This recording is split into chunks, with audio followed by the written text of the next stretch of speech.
आज अपन बीजी के अंदर सीखेंगे कि बीजी के अंदर आरसीएम की एंट्री किस प्रकार की जाती है। देखिए, आरसीएम की फुल फॉर्म होती है रिवर्स चार्ज मैकेनिज्म। अपन एक एग्जाम्पल की सहायता से समझते हैं। सपोज करते हैं अपना कोई बिजनेस है, अपन ने कोई ए नाम की पार्टी से गुड्स मंगाया, तो उन्होंने क्या करा, एक ट्रांसपोर्ट एजेंसी के जरिए अपने को गुड्स भेज दिया। अब उस ट्रांसपोर्ट एजेंसी का बिल बना 2000 रुपये का, बिल बना 2000 रुपये का, तो वो उन्होंने अपने से ले लिया। अब बात यह है कि जो ट्रांसपोर्ट वाले हैं, जैसे for an example Jaipur transport वाले, जीएसटी में रजिस्टर नहीं है, जीएसटी में अनरजिस्टर है। तो इस सिनेरियो में क्या होगा, जो भी इन्होंने अपनी सर्विस दी है ट्रांसपोर्ट वालों ने, उस पर जो टैक्स लगा है वो अपने को पेड करना होगा। जैसे उन्होंने सपोज करते ए नाम की पार्टी ने इनके जरिए अपने को गुड्स भेजा, तो ट्रांसपोर्ट एजेंसी का बिल बना 2000 रुपये का। तो इस 2000 रुपये पे लगने वाला जो टैक्स है वो रिसिपेंट को पेड करना है, और जो अपन पेड करेंगे वो उसकी रेट रहेगी 5%। तो इन्होंने 2000 रुपये की सर्विस दी, 2000 पर टैक्स रेट अपन ने लगाया 5%, तो टैक्स बना 100 रुपये। तो वो अपन आरसीएम के थ्रू इसमें पेड कर देंगे जीएसटी में गवर्नमेंट को, और इसकी इनपुट अपने को हाथों हाथ मिल जाएगी। तो इसी को बोलते हैं आरसीएम। तो इसकी एंट्री आज अपन प्रैक्टिकली कर देखते हैं। अब जैसे अपन ने जयपुर ट्रांसपोर्ट एजेंसी से सर्विसेज ली, तो सबसे पहले अपन ने एक लीजेस बना लेंगे जयपुर ट्रांसपोर्ट का। तो ये जयपुर ट्रांसपोर्ट, ये हो जाएंगे अपने लिए सन्ड्री क्रेडिटर्स, और ये एक सिंपल सी लीजर्स बन गई। अब ये जीएसटी में है नहीं, तो इसको अपन कर देंगे अनरजिस्टर। अब इनसे अपन ने सर्विसेज ली, तो वो अपन ने एक और लेजर्स बना लेंगे फ्रेट की। तो ये मैंने एक फ्रेट की लेजर्स बना ली। एक्सपेंस हो जाएगा डायरेक्ट, और जीएसटी टाइप हो जाएगा, जीएसटी एप्लीकेबल है इस पर। तो फ्रेट जो है वो टैक्स रेट रहेगा 5%, तो जीएसटी एप्लीकेबल टैक्स रेट रहेगा 5%। आईटीसी एलिजिबिलिटी की सर्विस है, तो इनपुट सर्विसेज हो जाएगा, आरसीएम नेचर हो जाएगा कंपलसरी। ये अपन ने 2 लेजर्स बना ली। अब अपन ने जनवरी में सर्विस ली, जैसे फॉर एन एग्जाम्पल 2000 रुपये की। ए नाम के व्यक्ति ने जयपुर ट्रांसपोर्ट एजेंसी के जरिए अपने को माल भेजा, इन्होंने अपने को बिल्टी दी 2000 रुपये की। तो सबसे पहले अपन जयपुर ट्रांसपोर्ट की फ्रेट की एंट्री पास करेंगे। अब फ्रेट की एंट्री पास करने के लिए अपन एक जनरल वाउचर में जाएंगे। सपोज करते हैं 15 जनवरी को अपन ने सर्विस ली जयपुर ट्रांसपोर्ट वाले से। यहाँ पर आने के बाद आपको जीएसटी नेचर में लेना है आरसीएम एक्सपेंसेस, क्योंकि अपन आरसीएम में एंट्री कर रहे हैं, तो यहाँ अपन ले लेंगे आरसीएम एक्सपेंसेस। फ्रेट है, खर्चा हमेशा डेबिट होता है, तो 2000 रुपये की सर्विस ली देने वाले जयपुर ट्रांसपोर्ट, तो इनको अपन ने कर दिया क्रेडिट। ये हो गया, एक न्यू रेफरेंस नंबर अपन ने डाल दिया, ये हो गया। अब इनको अपन ने हाथों हाथ पेमेंट भी कर दिया। तो अपन ऐड पेमेंट में जाते हैं, और ऐड पेमेंट में जाने के बाद यहाँ पर आने के बाद आपको जीएसटी नेचर में लेना है आरसीएम एक्सपेंसेस, ये आपको ध्यान रखना है।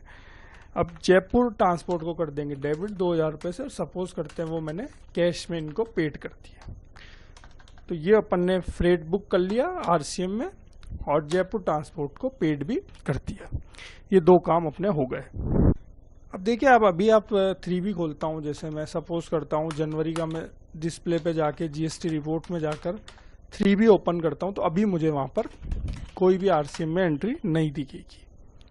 ये देखिए, अभी ये देखिए, invert supply liable to reverse charge में भी कोई एंट्री नहीं आ रही है, ना invert supply liable to reverse charge में कोई एंट्री आ रही है, ना आउटपुट में आ रही है, ना इनपुट में आ रही है। तो इसके लिए अपने को क्या करना पड़ेगा, आप एडमिनिस्ट्रेशन पर जाएं, ट्रांजैक्शन पर जाएं। ट्रांजैक्शन पर जाने के बाद आप जाएंगे जीएसटी मिसलेनियस यूटिलिटी पे। यहाँ पर आने के बाद अब अपने को क्या आरसीएम बुक करना है, तो check post consolidated RCM payable पर अपन जाएंगे। यहाँ पर अपन सेलेक्ट करेंगे मंथली बेसिस, मंथली बेसिस पर ही आरसीएम बुक करेंगे। मंथ जनवरी का है, जनवरी ले लेंगे, और ये मैंने ओके कर दिया। ये देखिए, फ्रेट आ रहा है 2000 रुपये, उस पर टैक्स लगा 5%, 2.5% हो गया सीजीएसटी और एसजीएसटी 50 रुपये। अब यहाँ पर आने के बाद अपने को F4 दबाना है। F4 दबाने के बाद जनरल वाउचर सीरीज अपन जैसे मेन ही ले लेते हैं, और वाउचर डेट जनवरी का महीना है, तो लास्ट डेट पर अपन इसको बुक कर लेते हैं, और यहाँ आकर आपको सेव करना है, और एक वाउचर अपन क्रिएट कर लेते हैं। तो यहाँ पर आप देख पा रहे हैं ऑटोमेटिकली बीजी ने जीएसटी नेचर भी ले लिया है, कंसोलिडेटेड आरसीएम पेबल, और ये एंट्री ऑटोमेटिकली इसने बना दी है। अब देखिए इसमें सीजीएसटी इनपुट अवेलेबल था वो डेबिट हो गया है, और जो पेड करना है वो हो गया है क्रेडिट। सीजीएसटी आउटपुट में पेड हो गए 50 रुपये और एसजीएसटी आउटपुट में पेड हो गए 50 रुपये। तो ये हो गया। अब अपन इसको सेव कर लेते हैं। जैसे आप इसको सेव करेंगे तो यहाँ पर कंपलसरी आ जाएगा, यहाँ पर आप इनवॉइस नंबर, डेट वगैरह डाल सकते हैं, और इसको अपन F2 से सेव कर लेते हैं। ये सेव हो जाएगा, ये सेव हो गया। अब अपन वापस 3B में खोलेंगे तो अपने को आरसीएम में पेड दिखा देगा। ये देखिए लाइबिलिटी पोस्टेड आ गया, पहले पेंडिंग आ रहा था। अब अपन 3B में चलते हैं वापस। ये मैं डिस्प्ले पे गया, GST report, GST return, 3B और जनवरी। ये आप देखिए ये पेड आ गए, 50 रुपये आ गए, जो 50 रुपये आ गए जो पेड करना है, और इसकी इनपुट भी मैंने बताया कि मिल जाती तो वो आ गई 50 रुपये। अब इसका अपन एक बार बैलेंस शीट में इफेक्ट देख लेते हैं। डिस्प्ले पर बैलेंस शीट में मैं जाकर आपको बता देता हूँ कि मैंने बैलेंस शीट ओपन करी। तो आप देखिए अभी लाइबिलिटीज़ में अपने को पेड करने, तो लाइबिलिटीज़ में आ रहे हैं ड्यूटी एंड टैक्सेस में 50 रुपये, और इनपुट में अपने पास आ रहे हैं, ये देखिए अवेलेबिलिटी 50 रुपये। तो ये दोनों एंट्री आ गई। अब अपना जो आरसीएम में टैक्स बना है उसकी एंट्री अपन पास करेंगे पेमेंट की। तो इसके लिए आप जनरल वाउचर का यूज़ करें, और अब अपन जैसे 31 जनवरी को एंट्री पास कर देते हैं। यहाँ पर आने के बाद आपको जीएसटी नेचर में लेना है जीएसटी पेमेंट टू गवर्नमेंट। ये हो गया क्योंकि अपन गवर्नमेंट को पेड कर रहे हैं। अब देखिए यहाँ पर अपने को जो आरसीएम अपने लिए लाइबिलिटीज खड़ी हुई है, जैसे एसजीएसटी आउटपुट आरसीएम में 50 रुपये क्रेडिट आ रहे हैं, तो वो अपने को पेड करने, तो इनको अपन कर देंगे डेबिट। नीचे आप देख पा रहे हैं वो हो गया 0। उसके बाद सीजीएसटी में भी अपने को पेड करने 50 रुपये, तो वो 50 रुपये भी हो जाएंगे डेबिट। अब बाय अपन बैंक से पेड कर रहे हैं तो यहाँ ले लेंगे अपन बैंक, या नरेशन अगर आप देना चाहे तो दे सकते हैं। F2 आप दबाएंगे, यहाँ पर अपने को लेना है आरसीएम का पेमेंट है, आरसीएम पेमेंट, और ये देखिए टैक्स अमाउंट भी आ गया। यहाँ पर आप बाकी डिटेल, चालान नंबर वगैरह डाल सकते हैं, और इसको अपन सेव कर लेते हैं। ये सेव हो गया।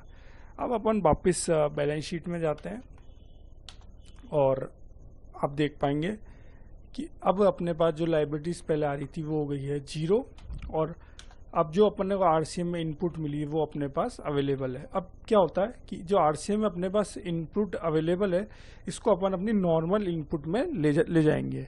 तो उसके लिए अपन जनरल वाउचर का यूज़ करेंगे। अब अपने को आरसीएम में जो अपना इनपुट अवेलेबल है उसको अपने को नॉर्मल इनपुट में ले जाना है, तो इसके लिए अपन जनरल वाउचर का यूज़ करेंगे। ट्रांजैक्शन पर मैं जाता हूँ, जनरल वाउचर पर अपन ओपन कर लेते हैं। डेट अपन ले लेंगे 31 जनवरी। जीएसटी नेचर में अपने को अपन टैक्स एडजस्टमेंट कर रहे हैं, तो अपन ले लेंगे जीएसटी टैक्स एडजस्टमेंट। अब यहाँ पर जो एंट्री पास होगी, अब अपने को क्या है, नॉर्मल में टैक्स लेना है, तो अपन यहाँ पर एसजीएसटी इनपुट लेंगे डेबिट 50 रुपये से, और वापस अपन डेबिट लेंगे सीजीएसटी इनपुट 50 रुपये से, और क्रेडिट अपन कर देंगे आरसीएम वाली इनपुट को। तो एसजीएसटी इनपुट आरसीएम 50 रुपये, वापस अपन क्रेडिट लेंगे सीजीएसटी इनपुट आरसीएम 50 रुपये। तो इससे आरसीएम की इनपुट जो थी वो नॉर्मल इनपुट में ट्रांसफर हो गई इस एंट्री की सहायता से। अब F2 दबाएंगे, यहाँ पर अपने को लेना है आरसीएम टू रेगुलर एडजस्टमेंट, क्योंकि अपन ने एक रेगुलर एडजस्टमेंट कर लिया आरसीएम से, तो ये हो गया। यहाँ डेट अपन ले लेंगे 31 जनवरी, और ये अपन कर देंगे सेव। अब अपन बैलेंस शीट ओपन करते हैं, डिस्प्ले पर अपन जाते हैं, और फाइनल रिजल्ट्स बैलेंस शीट अपन ओपन करेंगे। तो अब आप देखेंगे कि नॉर्मल इनपुट अपनी 100 रुपये हो गई है। देखिए करंट लाइबिलिटीज में मैं गया, ड्यूटी एंड टैक्सेस में देखिए डेबिट बैलेंस आ रहा है 100 रुपये, सीजीएसटी इनपुट 50 रुपये और एसजीएसटी इनपुट 50 रुपये। इस तरीके से आरसीएम का इनपुट नॉर्मल इनपुट में ट्रांसफर हो गया है। और जीएसटी की रिपोर्ट में अपन जाकर देखेंगे तो टैक्स पेड इन कैश में 50 रुपये आरसीएम आ गया है। ये जीएसटी रिपोर्ट में मैं गया, जीएसटी रिटर्न 3B, मंथ अपन ले लेंगे जनवरी, और आप इस रिपोर्ट में देखेंगे इस फॉर्म में, तो आपको टैक्स पेड इन कैश में दिख जाएगा 50 रुपये। वो मैं आपको बता देता हूँ, ये देखिए टैक्स पेड इन कैश 50-50 रुपये। तो इस तरीके से आप RCM की एंट्री को पास कर सकते हैं। इसकी आप प्रैक्टिस कीजिएगा और आप भी सीखना चाहते हैं तो मेरा चैनल सब्सक्राइब कर लीजिएगा। मिलेंगे अपन नेक्स्ट वीडियो में। Thank you very much.